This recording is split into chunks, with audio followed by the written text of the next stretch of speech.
তুমি মদনার সাথে চুল্লু খেতে যাচ্ছিলে, বাসা থেকে টাকা নিয়েছো তাই না? কোথায় রেখেছো টাকা? বাসা থেকে চুরি করে টাকা নাও আর চুল্লু খেতে যাও। চম্পা দেখো আগরবাতিটা লিভে গেছে, আমার 1 নম্বর শর্ত পূরণ হয়ে গেছে। তাতে কি হয়েছে, এখনো 2 নম্বর শর্তটা আছে।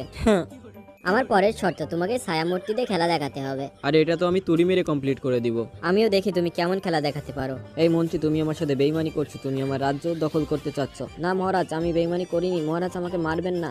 তোমাকে আচ্ছা শিক্ষা দিব আজকে, আজকে সেই শিক্ষা দিব তুমি সারা জীবন মনে রাখবা আমার মার খেয়ে। যাক, রাজু ভালোই খেলা দেখিয়েছে।